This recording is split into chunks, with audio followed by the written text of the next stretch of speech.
सबसे पहले तो आपका स्वागत करूं इसलिए कि परमात्मा में आपकी उत्सुकता है, इसलिए कि सामान्य जीवन के ऊपर एक साधक के जीवन में प्रवेश करने की आकांक्षा है, इसलिए कि संसार के अतिरिक्त सत्य को पाने की प्यास है। सौभाग्य है उन लोगों का जो सत्य के लिए प्यासे हो सके। बहुत लोग पैदा होते हैं, बहुत कम लोग सत्य के लिए प्यासे हो पाते हैं। सत्य का मिलना तो बहुत बड़ा सौभाग्य है, सत्य की प्यास होना भी उतना ही बड़ा सौभाग्य है। सत्य ना भी मिले तो कोई हर्ज नहीं, लेकिन सत्य की प्यास ही पैदा ना हो तो बहुत बड़ा हर्ज है। सत्य यदि ना मिले तो मैंने कहा कोई हर्ज नहीं, हमने चाहा था और हमने प्रयास किया था, हम श्रम किए थे और हमने आकांक्षा की थी, हमने संकल्प बांधा था और हमने जो हमसे बन सकता था वो किया था। और यदि सत्य ना मिले तो कोई हर्ज नहीं, लेकिन सत्य की प्यास ही हम में पैदा ना हो तो जीवन बहुत दुर्भाग्य से भर जाता है। और मैं आपको ये भी कहूं कि सत्य को पा लेना उतना महत्वपूर्ण नहीं है जितना सत्य के लिए ठीक अर्थों में प्यासे हो जाना है। वो भी एक आनंद है। जो क्षुद्र के लिए प्यासा होता है वो क्षुद्र को पाकर भी आनंद उपलब्ध नहीं करता, और जो विराट के लिए प्यासा होता है वो उसे ना भी पा सके तो भी आनंद से भर जाता है। इसे पुनः दोहराऊं, जो क्षुद्र के लिए आकांक्षा करे वो अगर क्षुद्र को पा भी ले तो भी उसे कोई शांति और आनंद उपलब्ध नहीं होता है। और जो विराट की अभिप्सा से भर जाए वो अगर विराट को उपलब्ध ना भी हो सके तो भी उसका जीवन आनंद से भर जाता है। जिन अर्थों में हम श्रेष्ठ की कामना करने लगते हैं उन्हीं अर्थों में हमारे भीतर कोई श्रेष्ठ पैदा होने लगता है। कोई परमात्मा या कोई सत्य हमारे बाहर हमें उपलब्ध नहीं होगा, उसके बीज हमारे भीतर हैं और वे विकसित होंगे, लेकिन वे तभी विकसित होंगे जब प्यास की आग और प्यास की तपिश और प्यास की गर्मी हम पैदा कर सकें। मैं जितनी श्रेष्ठ की आकांक्षा करता हूं उतना ही मेरे मन के भीतर छिपे हुए बीज जो विराट और श्रेष्ठ बन सकते हैं वे कंपित होने लगते हैं और उनमें अंकुर आने की संभावना पैदा हो जाती है।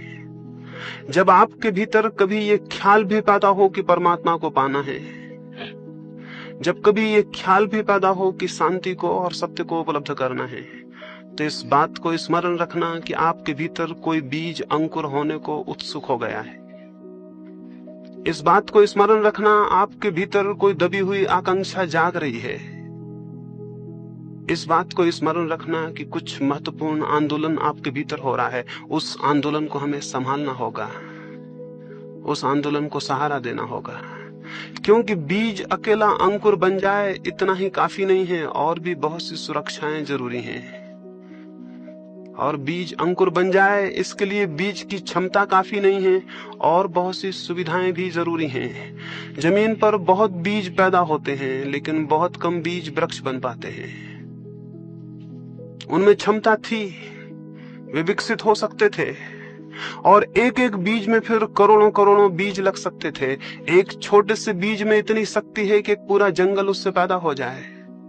एक छोटे से बीज में इतनी शक्ति है कि सारी जमीन पर पौधे उससे पैदा हो जाएं। लेकिन ये भी हो सकता है इतनी विराट क्षमता, इतनी विराट शक्ति का वो बीज नष्ट हो जाए और उसमें कुछ भी पैदा ना हो। एक बीज की ये क्षमता है, एक मनुष्य की तो क्षमता और भी बहुत ज्यादा है। एक बीज से इतना बड़ा विराट विकास हो सकता है। एक पत्थर के छोटे से टुकड़े से अगर अणु को विस्फोट कर लिया जाए तो महान ऊर्जा का जन्म होता है, बहुत शक्ति का जन्म होता है। मनुष्य की आत्मा, मनुष्य की चेतना का जो अणु है, अगर वो विकसित हो सके, अगर उसका विस्फोट हो सके, अगर उसका विकास हो सके, तो जिस शक्ति और ऊर्जा का जन्म होता है उसी का नाम परमात्मा है। परमात्मा को हम कहीं पाते नहीं हैं, बल्कि अपने ही विस्फोट से, अपने ही विकास से जिस ऊर्जा को हम जन्म देते हैं, जिस शक्ति को, उस शक्ति का अनुभव परमात्मा है। उसकी प्यास आप में है, इसलिए मैं स्वागत करता हूं।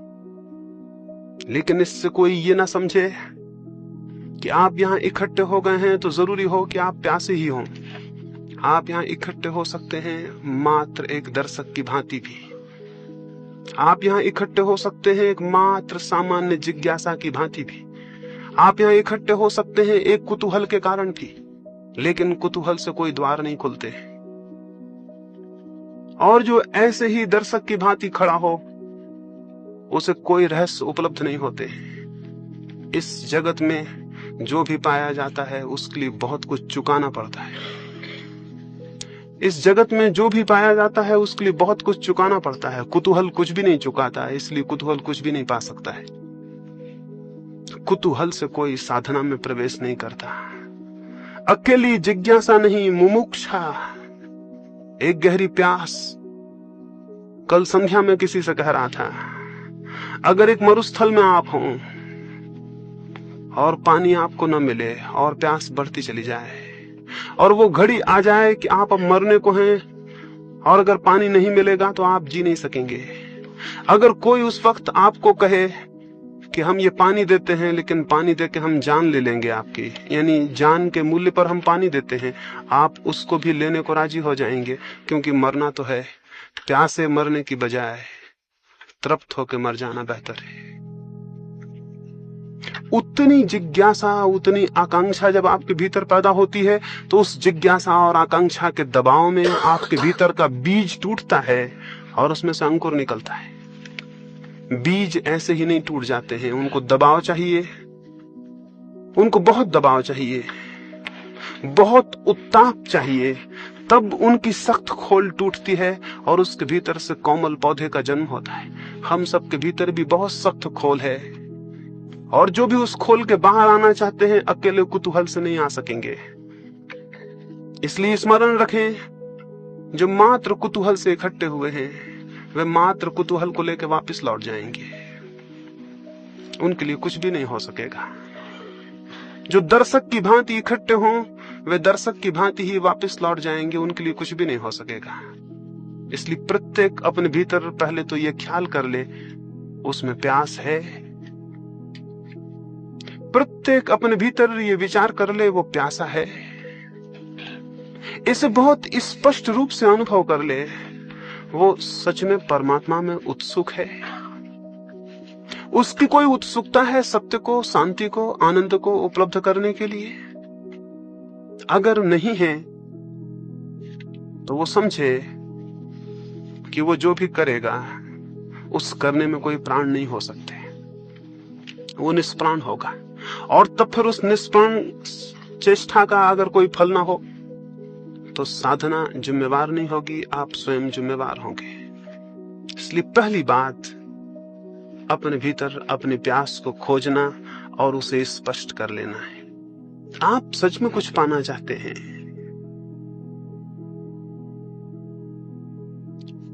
अगर पाना चाहते हैं तो पाने का रास्ता है। एक बार ऐसा हुआ, गौतम बुद्ध एक गांव में ठहरे।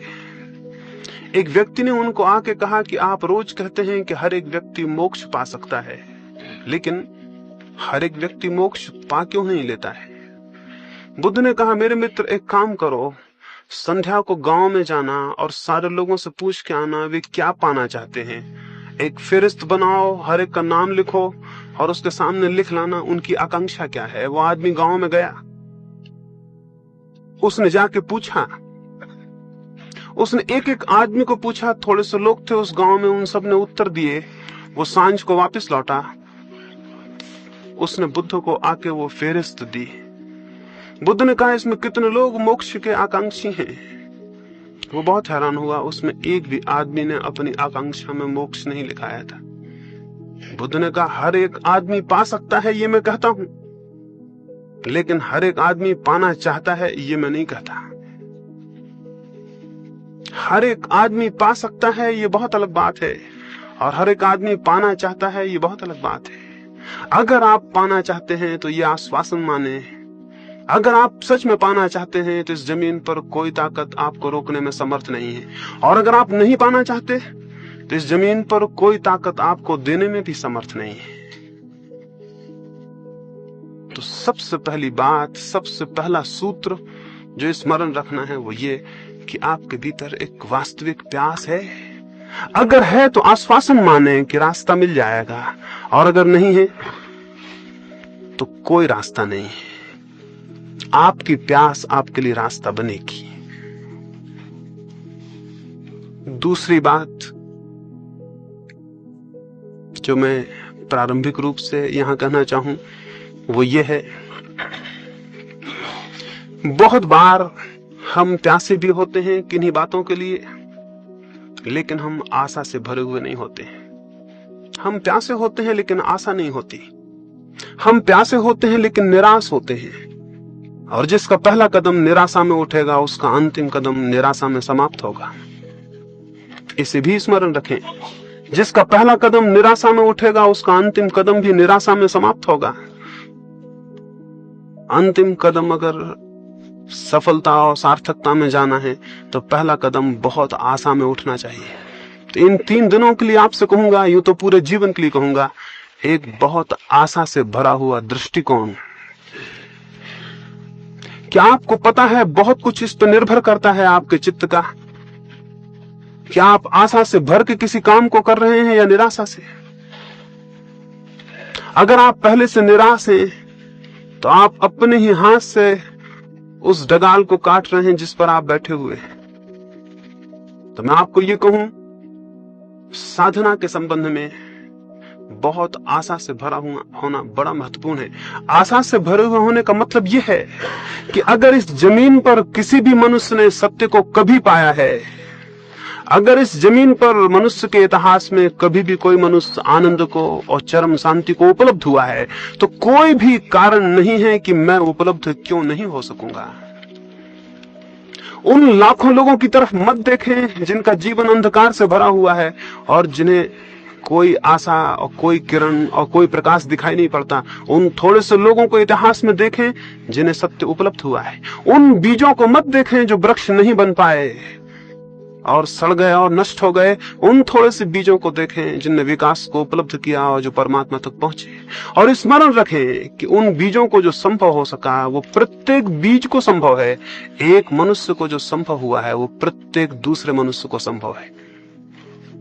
मैं आपको यह कहना चाहता हूं कि बीज रूप से आपकी शक्ति उतनी ही है जितनी बुद्ध की, महावीर की, कृष्ण की या क्राइस्ट की। परमात्मा के जगत में इस अर्थों में कोई अन्याय नहीं है कि वहां कम और ज्यादा संभावनाएं दी गई हों। संभावनाएं सबकी बराबर हैं, लेकिन वास्तविकताएं सबकी बराबर नहीं है, क्योंकि हम में से बहुत लोग अपनी संभावनाओं को वास्तविकता में परिणत करने का प्रयास ही कभी नहीं करते। तो एक आधारभूत ख्याल आशा से भरा हुआ होना है। ये विश्वास रखें कि अगर कभी भी किसी को शांति उपलब्ध हुई है, आनंद उपलब्ध हुआ है, तो मुझे भी उपलब्ध हो सकेगा। अपना अपमान न करें निराश होकर। निराशा स्वयं का सबसे बड़ा अपमान है। उसका अर्थ है कि मैं इस योग्य नहीं हूं कि मैं भी पा सकूंगा। मैं आपको कहूं, इस योग्य आप हैं, निश्चित पा सकेंगे। देखें, निराशा में भी जीवन भर चलकर देखा है, आशा में इन 3 दिन चल के देखें। इतनी आशा से भर के चलें कि होगी घटना, जरूर घटना घटेगी। क्यों? ये हो सकता है आप आशा से भरे हों, लेकिन बाहर की दुनिया में हो सकता है कोई काम आप आशा से भरे हों तो भी ना कर पाए, लेकिन भीतर की दुनिया में आशा बहुत बड़ा रास्ता है। जब आप आशा से भरते हैं तो आपका कण कण आशा से भर जाता है। आपका रोआ रोआ आशा से भर जाता है, आपकी श्वास श्वास आशा से भर जाती है, आपके विचारों पर आशा का प्रकाश भर जाता है और आपके प्राण के स्पंदन में, आपकी हृदय की धड़कन में आशा व्याप्त हो जाती है। आपका पूरा व्यक्तित्व जब आशा से भर जाता है तो भूमिका बनती है कि आप कुछ कर सकेंगे। और निराशा का भी व्यक्तित्व होता है, कण कण रो रहा है, उदास है, थका है, डूबा हुआ है, कोई प्राण नहीं है, सब जिससे कि आदमी जिंदा नाम मात्र को हो और मरा हुआ है। ऐसा आदमी किसी प्रयास पर निकलेगा, किसी अभियान पर, तो क्या पा सकेगा? और आत्मिक जीवन का अभियान सबसे बड़ा अभियान है। इससे बड़ी कोई चोटी नहीं है जिसको कोई मनुष्य कभी चढ़ा हो, इससे बड़ी कोई गहराई नहीं है समुद्रों की जिसमें मनुष्य ने कभी डुबकी लगाई हो। स्वयं की गहराई सबसे बड़ी गहराई है और स्वयं की ऊंचाई सबसे बड़ी ऊंचाई है। इस अभियान पर जो निकला हो उसे बड़ी आशाओं से भरा हुआ होना चाहिए। तो मैं आपको कहूंगा 3 दिन आशा की एक भाव स्थिति को कायम रखें। आज रात ही जब सोएं तो बहुत आशा से भरे हुए सोएं और ये विश्वास लेकर सोएं कि कल सुबह जब आप उठेंगे तो कुछ होगा, कुछ हो सकेगा, कुछ किया जा सकेगा।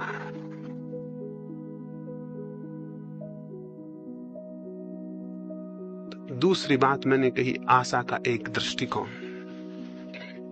आशा के इस दृष्टिकोण के साथ ही ये भी आपको स्मरण दिला दूं, इन पीछे कुछ वर्षों के अनुभव से इस नतीजे पर पहुंचा हूं कि हमारी निराशा इतनी गहरी है कि जब हमें कुछ मिलना भी शुरू होता है तो निराशा के कारण दिखाई नहीं पड़ता। अभी मेरे पास एक व्यक्ति आते थे, वो अपनी पत्नी को मेरे पास लाए। उन्होंने पहले दिन जब वो आए थे तो मुझे कहा कि मेरी पत्नी को नींद नहीं आती, बिल्कुल नींद नहीं आती बिना दवा के, और दवा से भी 3-4 घंटे से ज्यादा नींद नहीं आती।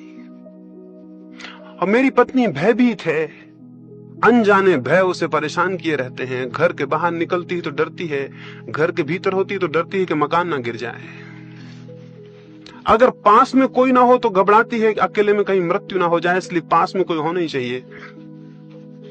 रात को सब दवाइयां अपने पास में रख के सोती है कि बीच रात में कोई खतरा ना हो जाए। वो मुझे अपनी पत्नी की ये भय की और निराशा की हालत बताए। मैंने उनको कहा कि ध्यान का ये छोटा सा प्रयोग शुरू करिए, लाभ होगा। उन्होंने प्रयोग शुरू किया। 7 दिन बाद वो मुझे मिले। मैंने उनसे पूछा क्या हुआ, कैसा है? वो बोले अभी कुछ खास नहीं हुआ, बस नींद भर आने लगी है। उन्होंने मुझसे कहा अभी कुछ खास नहीं हुआ, बस नींद भर आने लगी है। 7 दिन बाद वो मुझे फिर मिले। मैंने उनसे पूछा क्या हुआ? बोले अभी कुछ खास नहीं हुआ, थोड़ा सा भय दूर हो गया है। वो 7 दिन बाद मुझे फिर मिले। मैंने उनसे पूछा कुछ हुआ? वो बोले अभी कुछ विशेष तो नहीं हुआ, ये थोड़ी नींद आ जाती है, भय कम हो गया, दवाइयां अपने पास नहीं रखती, और कुछ खास नहीं हुआ। इसको मैं निराशा की दृष्टि कहता हूं। और ऐसे आदमी को कुछ हो भी जाए तो उसे पता नहीं चलेगा। ये दृष्टि तो बुनियाद से गलत है। इसका तो मतलब है इस आदमी को कुछ हो नहीं सकता, अगर हो भी जाए तो भी उसे कभी पता नहीं चलेगा कि कुछ हुआ। और बहुत कुछ हो सकता था जो कि रुक जाएगा। तो आशा के इस दृष्टिकोण के साथ साथ प्रसंगवशात मैं आपसे ये कहूं, इन 3 दिनों में जो घटित हो उसको स्मरण रखें और जो घटित ना हो उसको बिल्कुल स्मरण ना रखें। इन 3 दिनों में जो घटित हो उसको स्मरण रखें और जो घटित ना हो, जो ना हो पाए, उसे बिल्कुल स्मरण ना रखें। स्मरणीय वो है जो घटित हुआ हो। थोड़ा सा कण भी अगर लगे शांति का, उसको पकड़े, वो आपको आशा देगा और गतिमान करेगा। और अगर आप उसको पकड़ते हैं जो नहीं हुआ, तो आपकी गति अवरुद्ध हो जाएगी और जो हुआ है वो भी मिट जाएगा। तो इन 3 दिनों में ये भी स्मरण रखें कि इन ध्यान के प्रयोगों में जो थोड़ा सा आपको अनुभव हो उसको स्मरण रखें, उसको आधार बनाएं आगे के लिए। जो न हो उसको आधार ना बनाएं। मनुष्य जीवन भर इसी दुख में रहता है। जो उसे मिलता है उसे भूल जाता है और जो उसे नहीं मिलता उसका स्मरण रखता है। ऐसा आदमी गलत आधार पे खड़ा है। वैसा आदमी बने जिससे जो मिला है उसे स्मरण रखे और उस आधार पे खड़ा हो। अभी मैं पढ़ता था, एक व्यक्ति ने किसी को कहा कि मेरे पास कुछ भी नहीं है, मैं बहुत दरिद्र हूं। उस दूसरे व्यक्ति ने कहा कि अगर तुम दरिद्र हो, एक काम करो, मैं तुम्हारी बाईं आंख चाहता हूं, इसके मैं 5,000 रुपए देता हूं, तुम 5,000 रुपए ले लो, बाईं आंख दे दो। उस आदमी ने कहा ये मुश्किल है, मैं बाईं आंख नहीं दे सकता। उसने कहा मैं 10,000 रुपए देता हूं, दोनों आंखें दे दो। उसने कहा 10,000 फिर भी मैं नहीं दे सकता। उसने कहा मैं तुम्हें 50,000 रुपए देता हूं, तुम अपनी जान मुझे दे दो। उसने कहा यह असंभव, मैं नहीं दे सकता। उस आदमी ने कहा तब तो तुम्हारे पास बहुत कुछ है जिसका बहुत दाम है। तुम्हारे पास 2 आंखें हैं जिनको तुम 10,000 में देने को राजी नहीं हो, लेकिन तुम कह रहे थे मेरे पास कुछ भी नहीं है। मैं उस आदमी और उस विचार की बात आपसे कह रहा हूं जो आपके पास है, उसको स्मरण रखें, और जो साधना में मिले, थोड़ा सा रत्ती भर भी मिले, उसे स्मरण रखें, उसकी विचार करें, उसकी चर्चा करें। उसके आधार से और मिलने का रास्ता बनेगा, क्योंकि आशा बढ़ेगी। और जो नहीं मिला, एक महिला मेरे पास आती थी, पढ़ी लिखी हैं, एक कॉलेज में प्रोफेसर हैं, संस्कृत की विद्वान हैं। वो मेरे पास आती थी, एक 7 दिन का प्रयोग चलता था ध्यान का, उसमें आती थी। पहले दिन वो प्रयोग करने के बाद उठी और बाहर जाके मुझसे कहीं क्षमा करें, अभी मुझे आज कोई ईश्वर के दर्शन नहीं हुए। पहले दिन वो प्रयोग किए और बाहर जाके मुझसे कहीं क्षमा करें, अभी मुझे कोई ईश्वर के दर्शन नहीं हुए। मैंने कहा अगर ईश्वर के दर्शन हो जाते तो ही खतरे की बात होती, क्योंकि इतना सस्ता जो ईश्वर मिल जाए उसे फिर शायद आप किसी मतलब का भी ना समझती। और मैंने उनसे कहा कि जो ये आकांक्षा करे कि वो 10 मिनट आंख बंद करके बैठ गया है इसलिए ईश्वर को पाने का हकदार हो गया है, उससे ज्यादा मूढ़तापूर्ण और कोई वृत्ति और विचार नहीं हो सकता। तो मैं आपसे ये कहता हूं कि जो थोड़ा सा भी शांति की किरण आपको मिले उसे आप सूरज समझें। इसलिए सूरज समझें कि उसी किरण का सहारा पकड़ के आप सूरज तक पहुंच जाएंगे। इस अंधकार से भरे कमरे में अगर मैं बैठा हूं और एक मुझे थोड़ी सी किरण दिखाई पड़ती हो तो मेरे पास 2 रास्ते हैं। एक तो मैं ये कहूं ये किरण क्या, अंधकार इतना घना है, इस किरण से क्या होगा, अंधकार इतना ज्यादा है। एक रास्ता ये भी है कि मैं ये कहूं कि अंधकार कितना ही हो लेकिन एक किरण मुझे उपलब्ध है, और अगर मैं इसकी दिशा में इसका अनुगमन करूं तो मैं वहां तक पहुंच जाऊंगा जहां से किरण पैदा हुई और जहां सूरज होगा। तो मैं आपको अंधकार ज्यादा हो तो भी उसे विचार करने को नहीं कहता, किरण छोटी हो तो भी उस पर ही विचार को खड़ा करने को कहता हूं। इससे आशा की दृष्टि खड़ी होगी, अन्यथा हमारे जीवन बड़े उल्टे हैं। अगर मैं आपको एक गुलाब के फूल के पौधे के पास ले जाऊं और आपको पौधा दिखाऊं तो शायद आप मुझसे कहें कि इसमें क्या है, भगवान कैसा अन्यायी है, 2-4 तो फूल हैं, हजारों कांटे हैं। एक दृष्टि ये भी है कि गुलाब के पास जाके हम ये कहें कि भगवान कैसा अन्यायी है, हजारों कांटे हैं, कहीं एक आध फूल है। इसको कहने का एक ढंग और भी हो सकता है, एक दृष्टि और भी हो सकती है, एक और अप्रोच हो सकती है कि कोई आदमी उसी पौधे के पास जाके ये कहे कि भगवान कैसा अद्भुत है कि जहां लाखों कांटे हैं उनमें भी एक फूल खिल जाता है। कोई इसे यूं भी देख सकता है कि कहे कि जहां लाखों कांटे हैं उनमें भी एक फूल खिल जाता है, दुनिया अद्भुत है। कांटों के बीच भी फूल के खिलने की संभावना कितनी आश्चर्यजनक है। तो मैं आपको दूसरी दृष्टि रखने को कहूंगा इन 3 दिनों में।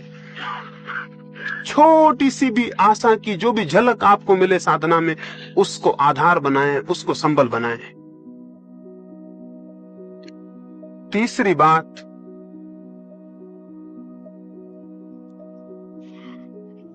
साधना के इन 3 दिनों में आपको ठीक वैसे ही नहीं जीना है जैसा आप आज सांझ तक जीते रहे। मनुष्य बहुत कुछ आदतों का यंत्र है।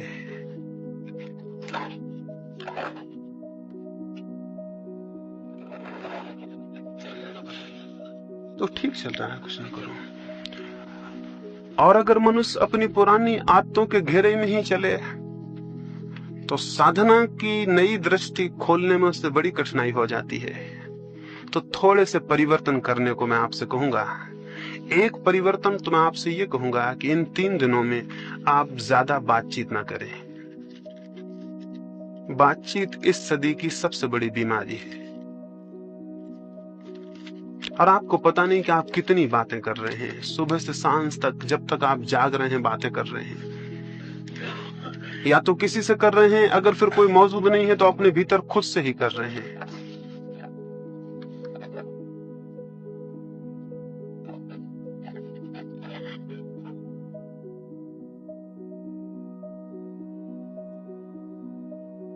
इन 3 दिनों में इसका बहुत सजग प्रयास करें कि आपकी बातचीत की जो बहुत यांत्रिक आदत है वो न चले। एक ही कर देना, उसे बंद कर दें, एक ही कर दें। आदत है हमारी, ये साधक के जीवन में बहुत संघातक है। इन 3 दिनों में मैं चाहूंगा आप कम से कम बात करें, और जो बात भी करें वो बात भी अच्छा हो, कि आपकी वही सामान्य ना हो जो आप रोज करते हैं। आप क्या रोज बातें कर रहे हैं, उसका कोई बहुत मूल्य है? आप उसे नहीं करेंगे तो कोई नुकसान है? जिसको आप कर रहे हैं उसका अगर नहीं उसे बताएंगे, कोई अहित है? इन 3 दिनों में स्मरण रखें कि हमें किसी से कोई विशेष बात नहीं करनी है। बहुत अद्भुत लाभ होगा। अगर कोई थोड़ी बहुत बात आप करें भी, अच्छा हो कि वो साधना से ही संबंधित हो और कुछ ना हो। अच्छा तो यह है कि ना ही करें। ज्यादा से ज्यादा समय मौन को रखें। वो भी जबरदस्ती मौन रखने को नहीं कहता हूं कि आप बिल्कुल बोलें ही ना या लिख के बोलें। आप बोलने के लिए मुक्त हैं, बातचीत करने को मुक्त नहीं। और स्मरण पूर्वक जितना सार्थक हो उतना बोलें, बाकी चुप रहें। 2 लाभ होंगे। एक तो बड़ा लाभ होगा कि व्यर्थ जो शक्ति व्यय होती है बोलने में वो संचित होगी, और उस शक्ति का हम उपयोग साधना में कर सकेंगे। दूसरा लाभ ये होगा कि आप दूसरे लोगों से टूट जाएंगे और आप थोड़े एकांत में हो जाएंगे। हम यहाँ पहाड़ पर आए, पहाड़ पे आने का कोई प्रयोजन पूरा ना होगा अगर यहाँ हम 200 लोग इकट्ठे हुए हैं और आपस में बातचीत करते रहे और बैठ के गपशप करते रहे, तो हम भीड़ के भीड़ में रहे, हम एकांत में नहीं आ पाए। एकांत पे आने के लिए पहाड़ पे जाना ही जरूरी नहीं है, ये भी जरूरी है कि आप दूसरे लोगों से अपना संबंध थोड़ा शिथिल कर लें और अकेले हो जाएं। बहुत नाम मात्र को संबंध रखें। समझें कि आप अकेले हैं इस पहाड़ पर और दूसरा कोई नहीं है, और आपको इस तरह जीना है जैसे आप अकेले आए होते, अकेले रहते, अकेले घूमने जाते, अकेले किसी दरख्त के नीचे बैठते। वैसे झुंड में आप ना जाएं, 4-6 मित्र बन के ना जाएं, अलग अलग एक एक। इन 3 दिनों में हम इस तरह जिए। ये मैं आपको कहूं कि भीड़ में जीवन का कोई श्रेष्ठ सत्य न कभी पैदा होता है और न कभी अनुभव होता है। भीड़ में कोई महत्वपूर्ण बात कभी नहीं हुई। जो भी सत्य के अनुभव हुए हैं वे अत्यंत एकांत में और अकेलेपन में हुए हैं। जब हम किसी मनुष्य से नहीं बोलते और जब हम सारी बातचीत बाहर और भीतर बंद कर देते हैं, तो प्रकृति किसी बहुत रहस्यमय ढंग से हमसे बोलना शुरू कर देती है। वो शायद हमसे निरंतर बोल रही है, लेकिन हम अपनी बातचीत में इतने व्यस्त हैं कि वो धीमी सी आवाज हमें सुनाई नहीं पड़ती। हमें अपनी सारी आवाज बंद कर देनी होगी ताकि हम उस अंतश्चेतन की आवाज को सुन सकें जो प्रत्येक के भीतर चल रही है। तो इन 3 दिनों में बिल्कुल बातचीत को छीन कर दें। स्मरण पूर्वक अगर आदतवश बातचीत शुरू हो जाए और ख्याल आ जाए तो बीच में वहीं तोड़ दें और क्षमा मांग लें कि भूल हो गई। अकेले में जाएं। यहां जो हम प्रयोग करेंगे वे तो करेंगे ही, लेकिन आप अकेले में प्रयोग करें। कहीं भी चले जाएं, किसी दरख्त के नीचे बैठे। हम ये भी भूल गए हैं कि हमारा प्रकृति से कोई संबंध है और कोई नाता है, और हमको ये भी पता नहीं है कि प्रकृति के सानिध्य में व्यक्ति जितनी शीघ्रता से परमात्मा की निकटता में पहुंचता है उतना और कहीं नहीं पहुंचता। तो इस अद्भुत 3 दिन के मौके का अवसर का लाभ उठाएं, अकेले में चले जाएं और व्यर्थ की बातचीत ना करें। वो 3 दिन के बाद फिर करने को आप काफी समय रहेगा, उसे बाद में कर ले सकते हैं।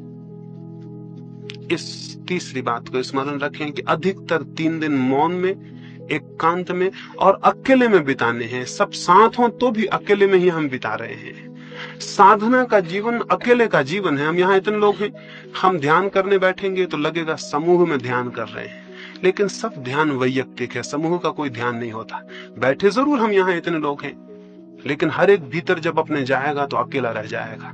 जब वो आंख बंद करेगा अकेला हो जाएगा, और जब शांति में प्रवेश करेगा उसके साथ कोई भी नहीं होगा। हम यहाँ 200 लोग होंगे, लेकिन हर एक आदमी केवल अपने साथ होगा, बाकी 199 के साथ नहीं होगा। सामूहिक कोई ध्यान नहीं होता, न कोई प्रार्थना होती है। सब ध्यान, सब प्रार्थनाएं वैयक्तिक होती हैं, अकेली होती हैं। यहां भी हम अकेले रहेंगे, बाहर भी हम अकेले रहेंगे, और अधिकतर मौन में समय को व्यतीत करेंगे, नहीं बोलेंगे।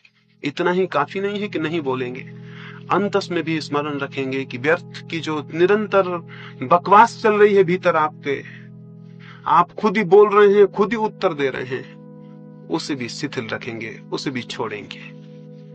अगर भीतर वो शिथिल ना होती हो, बहुत स्पष्ट भीतर आदेश दें कि बकवास बंद कर दो, बकवास मुझे पसंद नहीं है, अपने भीतर स्वयं से कहें। ये भी मैं आपको कहूं कि साधना के जीवन में अपने से कुछ आदेश देना बहुत महत्वपूर्ण है।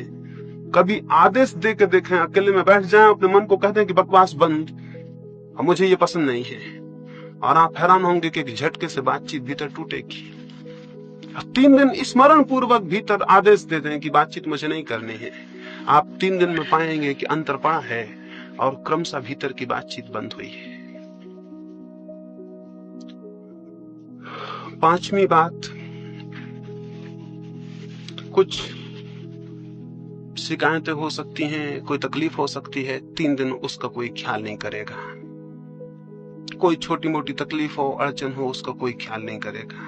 हम किन्हीं सुविधाओं के लिए यहाँ इकट्ठे नहीं हुए हैं। अभी मैं एक चीनी साध्वी का जीवन पढ़ता था। वो एक गांव में गई थी, उस गांव में थोड़े से मकान थे। उसने उन मकानों के सामने जाके, सांझ हो रही थी, रात पड़ने को थी, वो अकेली साध्वी थी, उसने लोगों से कहा कि मुझे घर में ठहर जाने दें। अपरिचित स्त्री, फिर उस गांव में जो लोग रहते थे वो उनके धर्म के मानने वाली नहीं थी। लोगों ने अपने दरवाजे बंद कर लिए। दूसरा गांव बहुत दूर था और रात, और अकेली उसे उस रात खेत में जाके सोना पड़ा। वो एक चेरी के दरख्त के नीचे जाके चुपचाप सो गई। रात 2 बजे उसकी नींद खुली। सर्दी थी और सर्दी की वजह से उसकी नींद खुल गई। उसने देखा फूल सब खिल गए हैं और दरख्त पूरा फूलों से लदा है और चांद ऊपर आ गया है और बहुत अद्भुत चांदनी है। और उसने उस आनंद के क्षण को अनुभव किया। सुबह वो उस गांव में गई और उनको धन्यवाद दिया जिन्होंने रात्रि द्वार बंद कर लिए थे। और उन्होंने पूछा, काहे का धन्यवाद? उसने कहा, तुमने अपने प्रेम बस, तुमने मुझ पे करुणा और दया करके रात अपने द्वार बंद कर लिए, उसका धन्यवाद। मैं एक बहुत अद्भुत क्षण को उपलब्ध कर सकी। मैंने चेरी के फूल खिले देखे और मैंने पूरा चांद देखा, और मैंने कुछ ऐसा देखा जो मैंने जीवन में नहीं देखा था। और अगर आपने मुझे जगह दे दी होती तो मैं वंचित रह जाती। तब मैं समझी कि उनकी करुणा, कि उन्होंने क्यों मेरे लिए द्वार बंद कर रखे। ये एक दृष्टि है, एक कौन है। आप भी हो सकता था उस रात द्वार से लौटा दिए गए होते, तो शायद आप इतने गुस्से में होते रात भर, और उन लोगों के प्रति इतनी आपके मन में घृणा और इतने क्रोध होता कि शायद आपको जब चेरी में फूल खिलते तो दिखाई नहीं पड़ते, और जब चांद ऊपर आता तो आपको पता नहीं चलता। धन्यवाद तो बहुत दूर था, आप ये सब अनुभव भी नहीं कर पाते।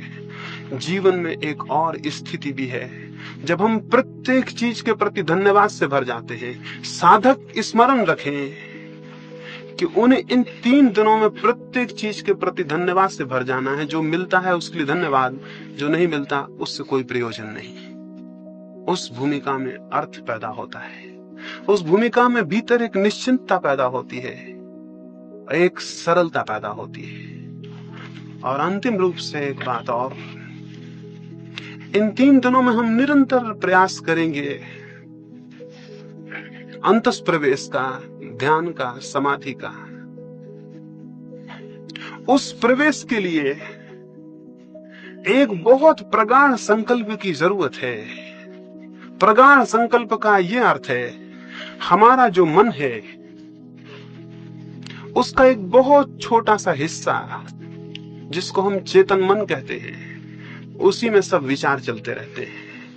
उससे बहुत ज्यादा गहराइयों में हमारा 9 हिस्सा मन और है।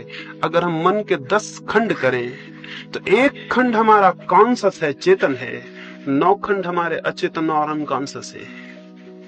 इस एक खंड में ही हम सब सोचते विचारते हैं।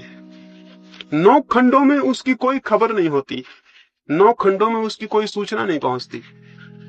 हम यहां सोच लेते हैं कि ध्यान करना है, समाधि में उतरना है, लेकिन हमारे मन का बहुत सा हिस्सा अपरिचित रह जाता है। वो अपरिचित हिस्सा हमारा साथ नहीं देगा, और अगर उसका साथ हमें नहीं मिला तो सफलता बहुत मुश्किल है। उसका साथ मिल सके इसके लिए संकल्प करने की जरूरत है, और संकल्प मैं आपको समझा दूं कैसा हम करेंगे। अभी यहां संकल्प करके उठेंगे, और फिर जब रात्रि में आप अपने बिस्तरों पे जाएं तो 5 मिनट के लिए उस संकल्प को पुनः दोहराएं, और उस संकल्प को दोहराते दोहराते ही नींद में सो जाएं। संकल्प को पैदा करने का जो प्रयोग है वो मैं आपको समझा दूं, उसे हम यहां भी करेंगे और रोज नियमित करेंगे। संकल्प से मैंने आपको समझाया है कि आपका पूरा मन, चेतन और अचेतन, इकट्ठे रूप से ये भाव कर ले कि मुझे शांत होना है, मुझे ध्यान को उपलब्ध होना है। जिस रात्रि गौतम बुद्ध को समाधि उपलब्ध हुई, उस रात वे अपने बोधि वृक्ष के नीचे बैठे और उन्होंने कहा, अब जब तक मैं परम सत्य को उपलब्ध ना हो जाऊं तब तक यहां से उठूंगा नहीं। हमें लगेगा इससे क्या मतलब है, आपके नहीं उठने से परम सत्य कैसे उपलब्ध हो जाएगा? लेकिन ये ख्याल कि जब तक मुझे परम सत्य उपलब्ध ना हो जाए मैं यहां से उठूंगा नहीं, ये सारे प्राण में गूंज गया। वे नहीं उठे जब तक परम सत्य उपलब्ध नहीं हुआ, और आश्चर्य है कि परम सत्य उसी रात्रि उन्हें उपलब्ध हुआ। वे 6 वर्ष से चेष्टा कर रहे थे, लेकिन इतना प्रगाढ़ संकल्प किसी दिन नहीं हुआ था। संकल्प की प्रगाढ़ता कैसे पैदा हो, वो मैं छोटा सा प्रयोग आपको कहता हूं, वो हम अभी यहां करेंगे, और फिर उसे हम रात्रि में नियमित करके उसे सोएंगे।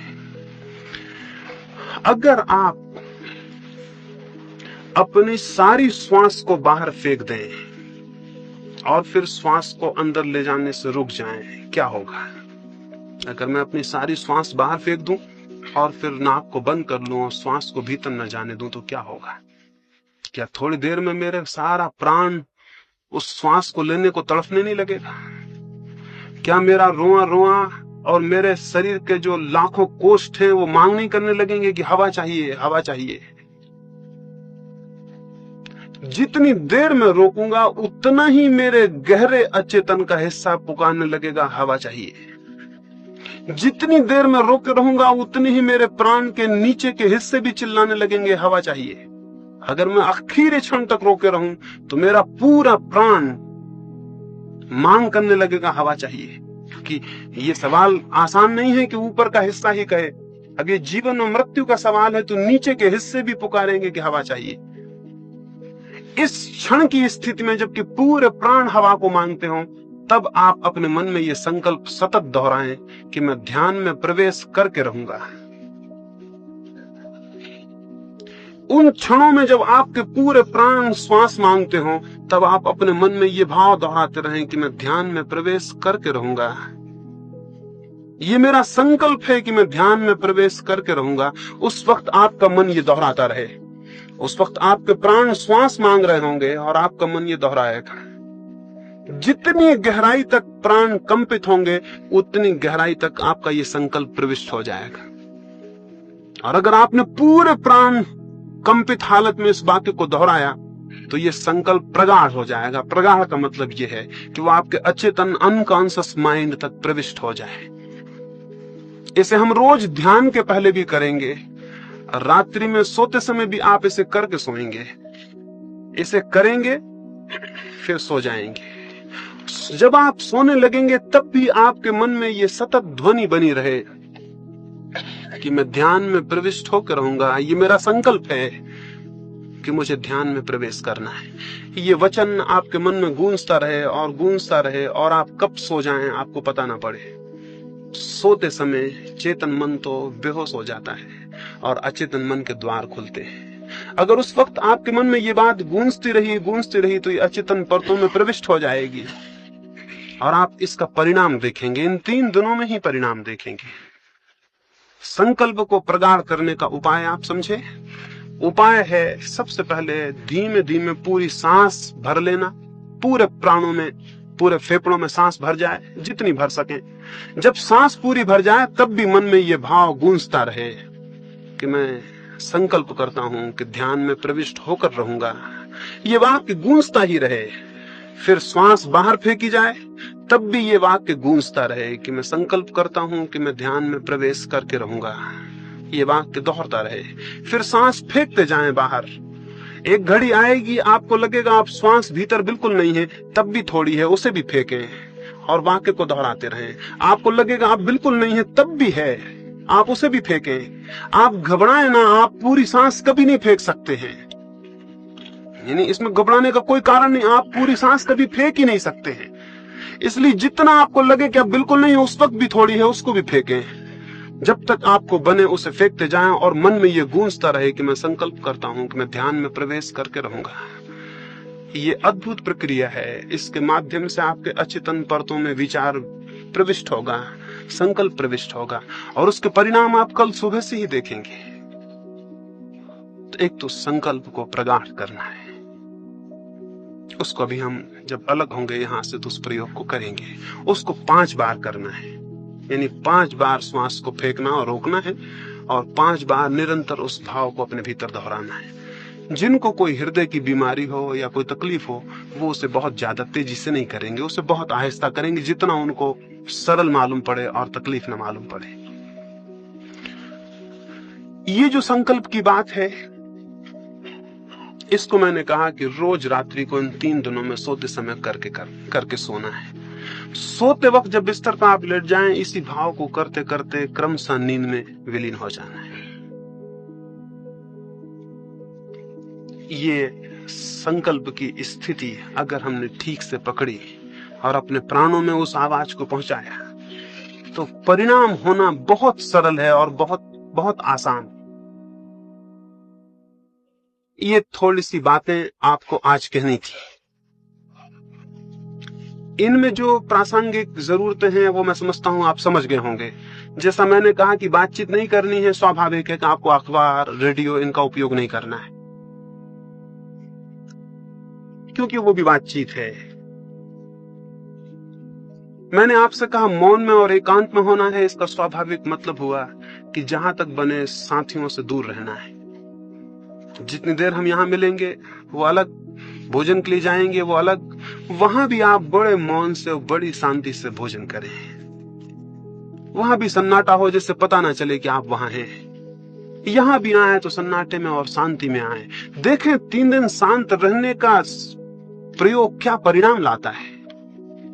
रास्ते पे चलें तो बिल्कुल शांत, उठें बैठें तो बिल्कुल शांत, और अधिकतर एकांत में चले जाएं। सुंदर कोई जगह चुने, वहां चुपचाप बैठ जाएं। अगर कोई साथ है तो वो भी चुपचाप बैठे, बातचीत ना करें, अन्यथा पहाड़ियां व्यर्थ हो जाती हैं, सौंदर्य व्यर्थ हो जाता है। जो सामने है वो दिखाई नहीं पड़ता, आप बातचीत में सब समाप्त कर देते हैं। अकेले में जाएं और इसी भांति ये जो थोड़ी सी बातें मैंने कही आपके लिए, जो जो जरूरी हो हर एक के लिए, अगर आपके भीतर प्यास नहीं मालूम होती बिल्कुल, तो उस प्यास को कैसे पैदा किया जाए उसके संबंध में कल मुझसे प्रश्न पूछ लें। अगर आपको ऐसा नहीं लगता कि मुझे कोई आशा नहीं मालूम होती, तो आशा कैसे पैदा हो उसके संबंध में कल सुबह मुझसे प्रश्न पूछ लें। अगर आपको लगता है कि मुझे कोई संकल्प करने में कठिनाई है या नहीं बन पाता या नहीं होता, सारी कठिनाइयां मुझसे सुबह पूछ लें। कल सुबह ही 3 दिन के लिए जो भी कठिनाइयां आ सकती हैं वो आप मुझसे पूछ लें, ताकि 3 दिन में कोई भी समय व्यय ना हो। अगर प्रत्येक व्यक्ति की कोई अपनी वैयक्तिक तकलीफ और दुख और पीड़ा है जिससे वो मुक्त होना चाहता है, या जिसकी वजह से वो ध्यान में नहीं जा सकता, या जिसकी वजह से वो ध्यान में प्रवेश करना उसे मुश्किल होता, समझ लें, अगर आपको कोई एक विशेष चिंता है जो आपको प्रवेश नहीं होने देती शांति में, तो आप उसके लिए अलग से पूछ लें। अगर आपको कोई ऐसी पीड़ा है जो आपको नहीं प्रवेश होने देती, उसके लिए आप अलग से पूछ लें। वो सबके लिए नहीं होगी सामूहिक, वो आपकी वैयक्तिक होगी, उसके लिए आप अलग प्रयोग करेंगे। और जो भी तकलीफ हो वो स्पष्ट सुबह रख दें, ताकि हम 3 दिन के लिए व्यवस्थित हो जाएं। ये थोड़ी सी बातें मुझे आपसे कहनी थी, आपकी एक भाव दृष्टि बने, और फिर जो हमें करना है वो हम कल से शुरू करेंगे और कल से समझेंगे। अभी हम थोड़े थोड़े सब फासले पे बैठ जाएंगे, हाल तो बड़ा है, सब फासले पे बैठ जाएंगे ताकि हम संकल्प का प्रयोग करें और फिर हम यहां से विदा हों।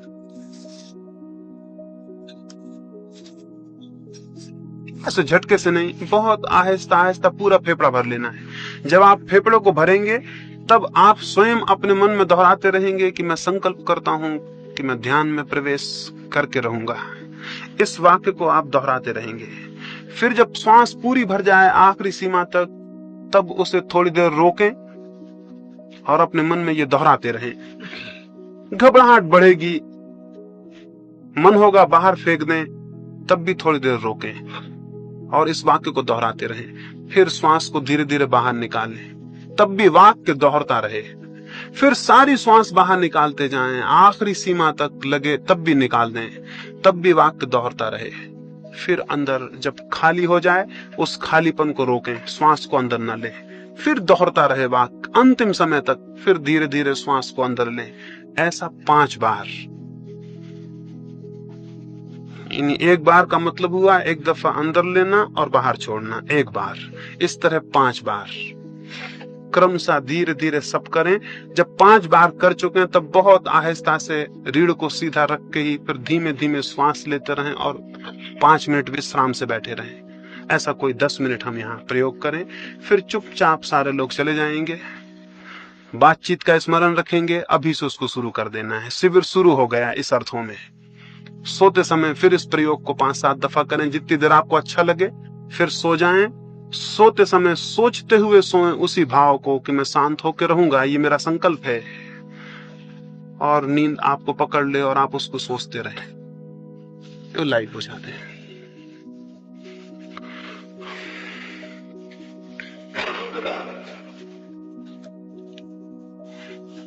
जब आपका 5 बार हो जाए तो आप चुपचाप अपना अपना बैठ के थोड़ी धीमी सांस लेते हुए बैठे रहेंगे।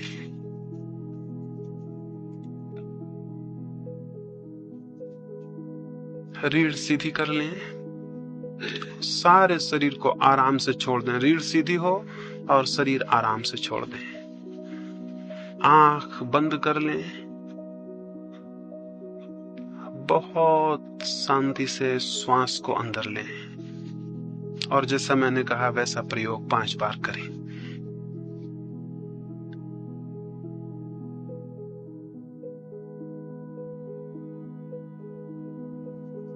मैं प्रवेश करके रहूंगा, मैं ध्यान में प्रवेश करके रहूंगा। मेरा संकल्प है कि ध्यान में प्रवेश होगा। मेरा संकल्प है कि ध्यान में प्रवेश होगा। पूरे प्राणों को संकल्प करने दें।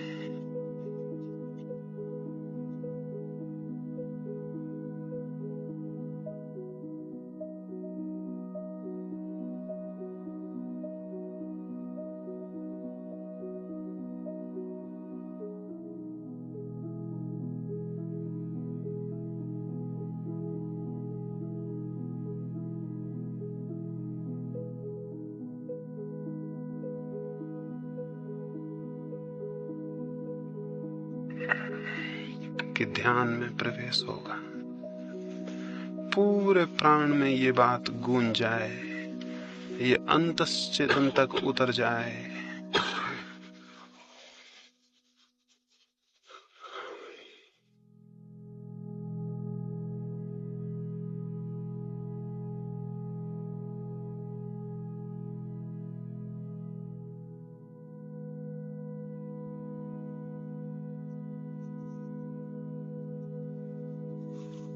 5 बार आपका हो जाए तो फिर बहुत आहिस्ता से बैठ के शांति से रीढ़ को सीधा रखे हुए ही धीमे धीमे श्वास को लें, धीमे छोड़ें और श्वास को ही देखते रहें। 5 मिनट विश्राम करें।